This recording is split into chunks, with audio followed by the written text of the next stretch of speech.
The storm tore against the ancient station with fury, but through the roar came a voice not of man or machine, but of something older than the stars themselves. A colossal figure moved against the storm, not a ship, but a living dragon of space, battered, wounded, and asking for one thing only: shelter. What would you do if a myth knocked on your door in the dead of night? If you are new to the channel, then please subscribe to the channel and like the video, and tell us where are you watching from. Now, let's jump into the story. The meteor squall came in sideways, slamming Outpost 12 so hard that girders hummed like a struck bell. Nora Veld leaned into the console light, hands steady, while the gauges jittered between yellow and red. The hull plates were old, the life support older, but they'd kept breathing for years because she refused to let them quit. "Another lovely night," she whispered, sealing a hairline crack on viewport 6. Dust sparkled in the repair beam. Like a cold constellation, the station sighed around her, tired but loyal, and the storm kept throwing its iron tantrum. A different alarm cut through the noise, low, deliberate, not the frantic ping of micrometeors. Proximity. Something big, moving against the flow of wrecking stone. Nora's boots clanked as she crossed to the scanner. The outline was enormous, longer than a cargo barge, and wrong for a ship. It flexed. The comm panel hissed. Then formed a voice you could almost feel at the base of your ribs. "Outpost 12, traveler requesting shelter.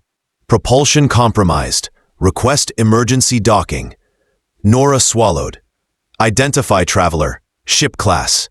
A pause, filled with storm roar and the creak of strained bolts. "No ship. Only myself. I am called Oren. In your words, a void-born worm." Nora didn't believe in legends until they knocked and asked politely. Stories said ancient beings swam the dark like long whales, basked in starlight, and remembered civilizations that had turned to dust. Stories also said they were dangerous if cornered and prideful if mocked. Through the storm, she glimpsed scales that held night like ink and threw back light like oil on water. Wings folded tight against a body built for vacuum, not corridors. Eyes, steady and strangely tired, burned with a light not reflected from any sun. She could close the channel. She could lie. She could save herself the trouble and hope the storm finished what it started. Instead, Nora's fingers moved on their own. "Bay 2 is the widest berth. My pressurization is patched but solid.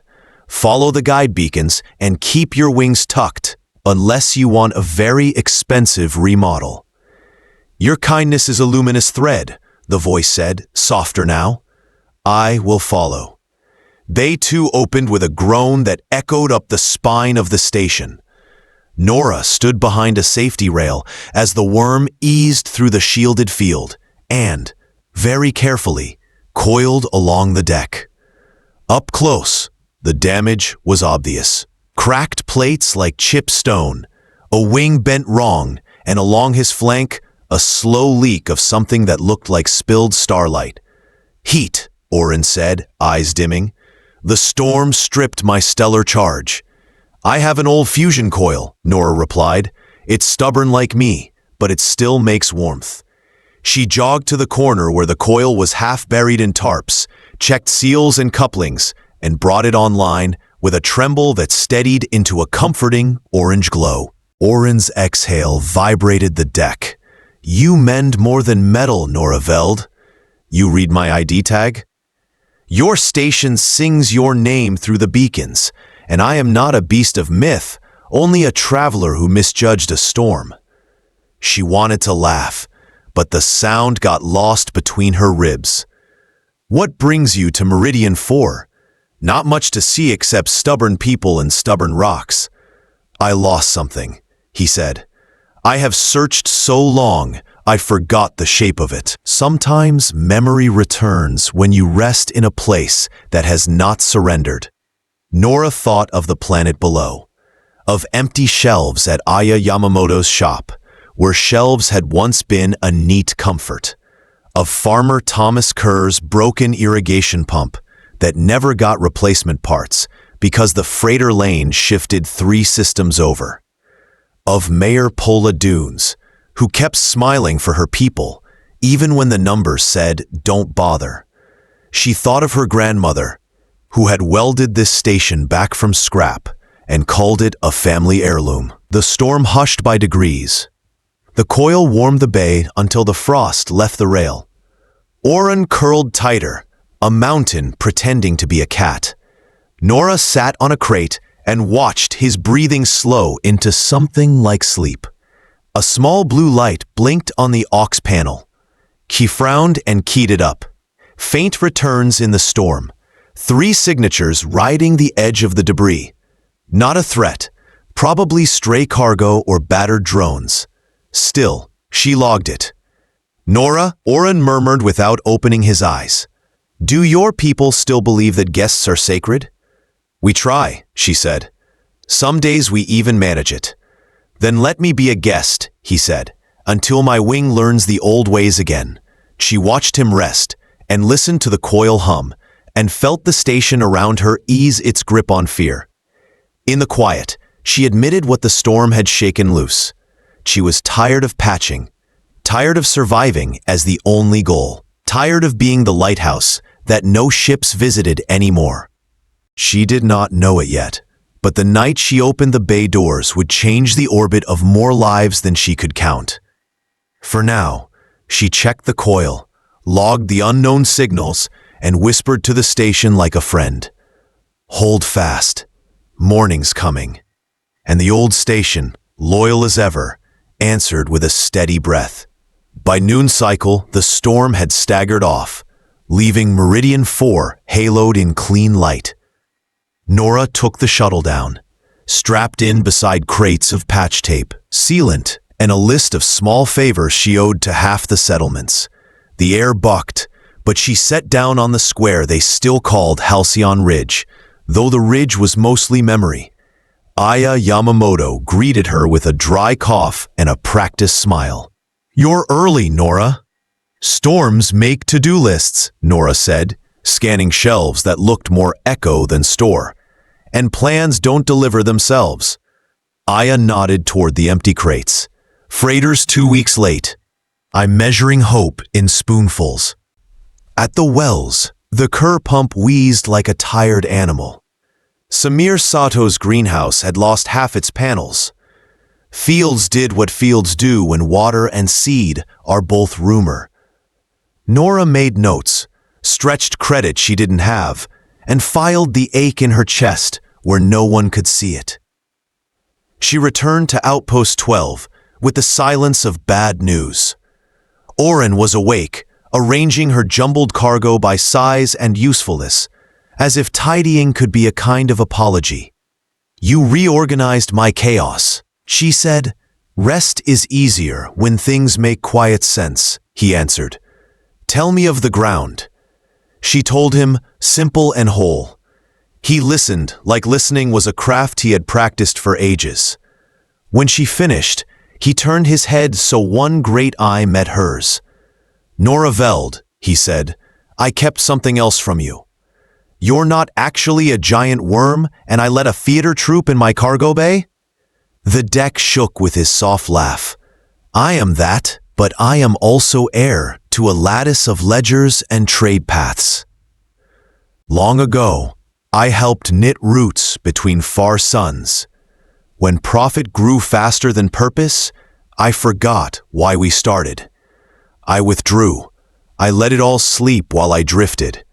It did not all fade." He lifted a foreclaw. Light gathered, weaving figures in the air. Maps, contracts, dormant accounts, trusts with names like old rivers. The numbers were not loud, but their gravity pulled at the room. "You're telling me you're rich," Nora said carefully. "I am telling you I have tools. Left alone, tools rust. Used well, tools build." She rubbed her temple. Even if you poured those tools into Meridian 4, land here is tangled in claims and old law. The Concord Authority stamped us distressed 3 cycles ago and walked away. Distressed, he repeated, as if tasting the word. There is a protocol. I have read it.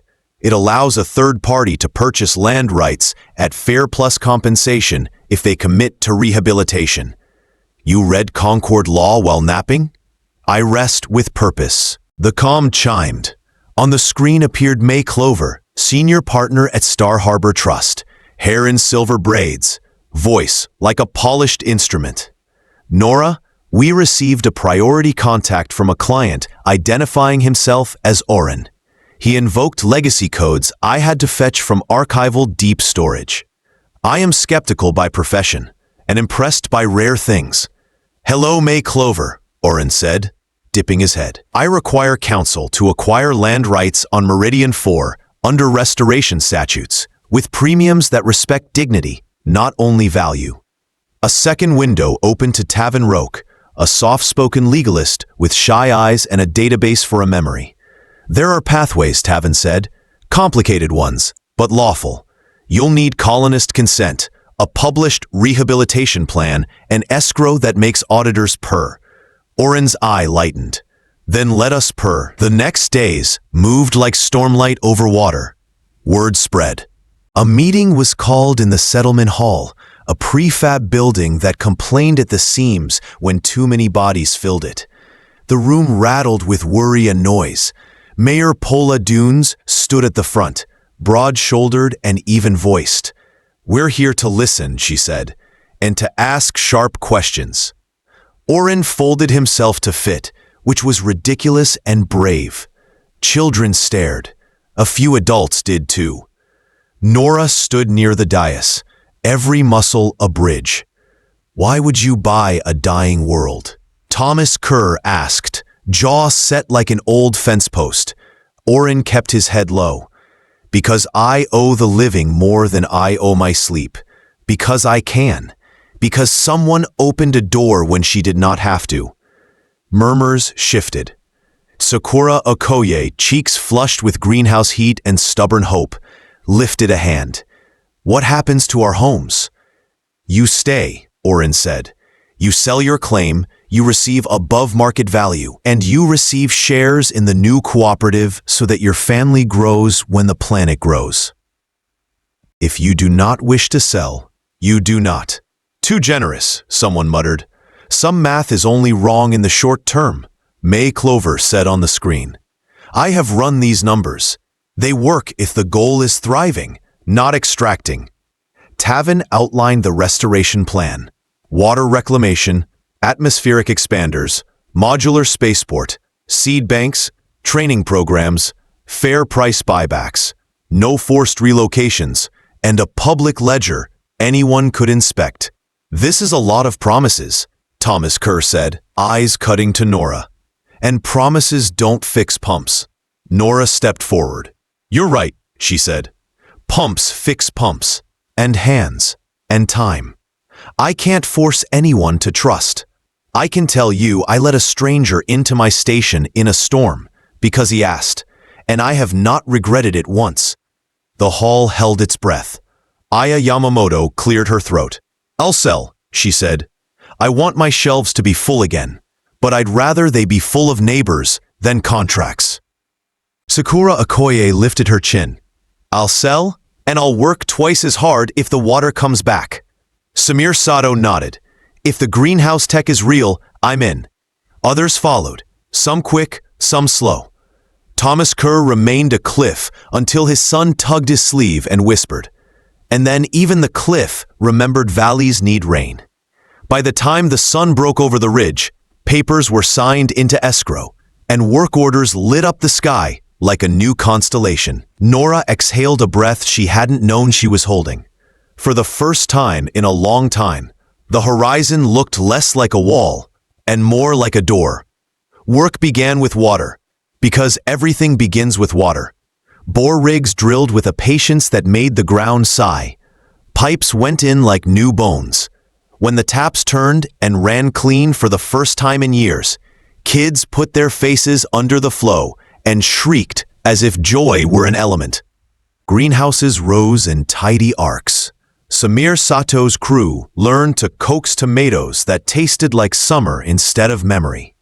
Sakura Okoye cried over a bowl of strawberries so big they seemed funny, and then ate them all, because grief and happiness use the same spoon sometimes. The spaceport started small, a beacon, 2 pads, a promise, and grew into a neat triangle of light. The first traders who stopped did it out of curiosity, the next out of rumor. And by the 3rd month, the ledger showed a trickle turned stream. Nora became what she had always been without the title, the hinge. She translated dragon-scale plans into checklists the ground crews could love. She rode shuttles and patched disputes and remembered birthdays. Oren walked the work sites, learning the names of things humans forget to name because they are too close to them. The sound of hope at lunch break, the way a plan feels in the hand when it is finally real. Milo Fern, all elbows and questions, shadowed the port crews and practiced radio callouts in a voice that cracked from growth and excitement. When Oren lowered his head to hear him better, Milo's eyes went round.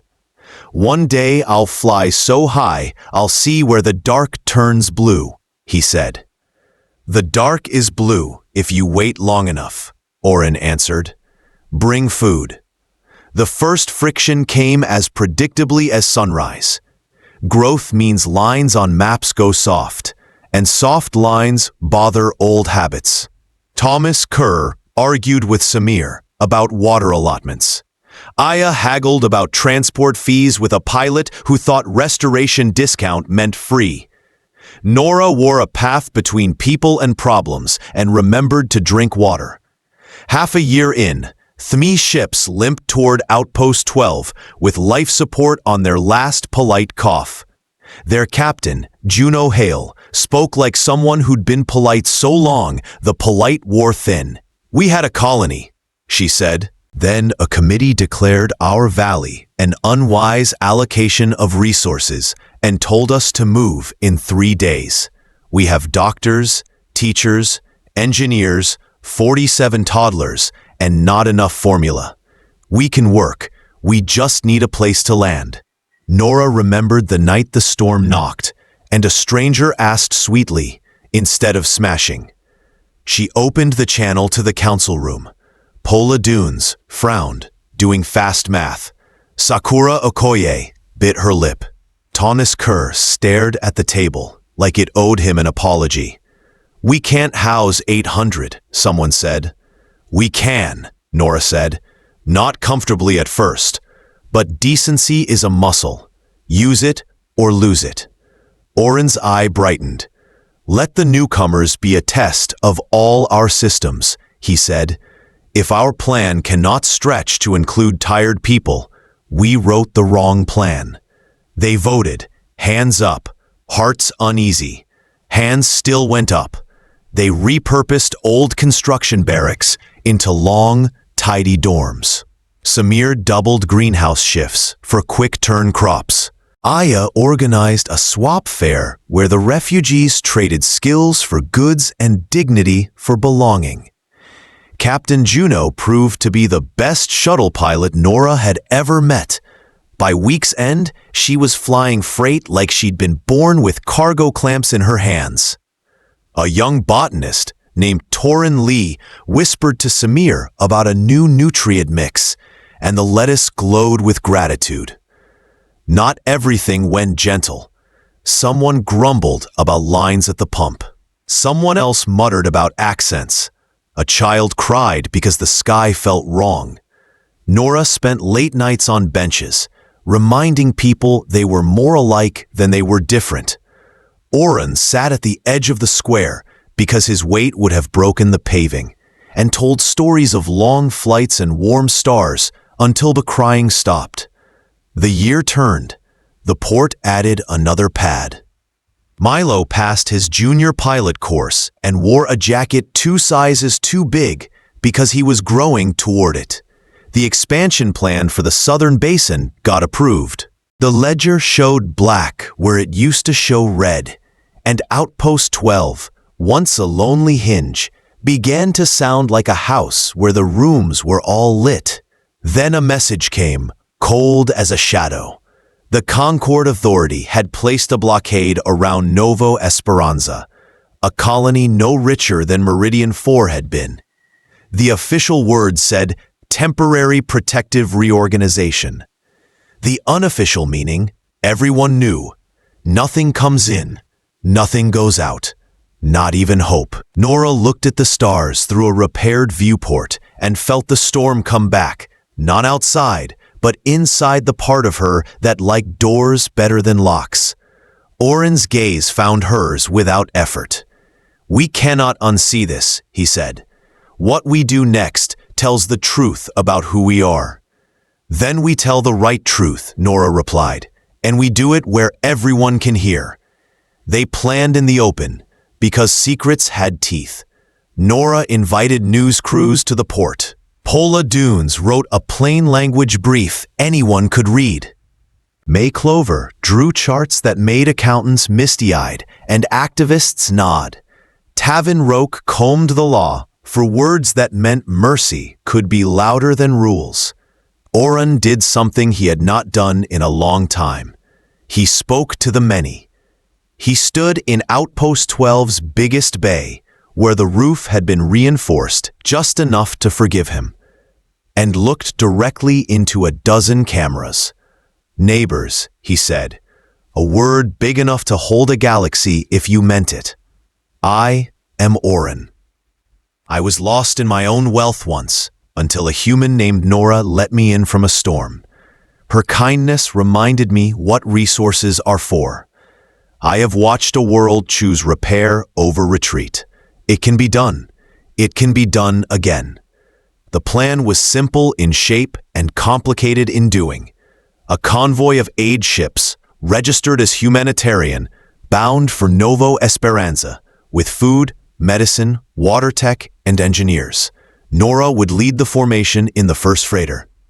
Juno Hale would run point on approach vectors. Milo Fern, protesting that he was only a junior pilot and radiant with secret joy, was tasked to fly the media shuttle so everything could be seen. The day of launch, the port felt like a heartbeat. Ships hummed, people cried and called it dust. Oren did not take a ship. He would fly, as he was made to fly, with a cargo pod harnessed along his belly like a promise. They jumped together and arrived at the edge of Novo Esperanza's sky to find the Concord line drawn sharp and bright. The flagship hailed them. "This is Commander Arlen of the Concord ship CSA Frontliner. Turn away. This system is under protection." "Protection from what?" Nora asked, voice steady, broadcast wide. "From bread? From water? From not giving up?" "From poor outcomes," the commander said, and the words sounded like a door slamming. The cameras stayed on. Milo's feed painted the whole scene, a wary galaxy watching a very old question ask itself again. Oren's voice filled the channel, patient as tide. "Commander Arlen, we come with open hands. We will land, we will deliver aid, and we will leave our plans with those who wish to use them. If your orders require you to fire on relief, then the record will show which future you chose to defend." Silence gathered, nervous and bright. On the Concord line, some ships shifted a fraction, either from wind in the soul or because pilots are human even when their ships are named like laws. "Hold formation," Arlen said. "Any breach will be met with force." You could hear the strain hitch in his breath. Nora looked at Juno, who looked at Milo, who looked at his own hands and found them steady. "We proceed," Nora said, slow and polite. They moved, engines low, formation clean as a lullaby. The flagship's targeting lights flickered on, then off, then on again. A second voice, younger, cracked the command channel. "Sir, My aunt lives on a world like that. I can't. Lieutenant, Arlen warned, and the warning itself sounded worn. Another pilot spoke. Another. A medic. A navigator. Not mutiny exactly. More like conscience remembering its language. The line curled just enough to draw a doorway. Let them through, Arlen said at last, the syllables falling like spent brass. For the record, humanitarian corridor opened at my discretion. For the record, Nora replied, thank you. The landing was work, not romance. Crates thumped.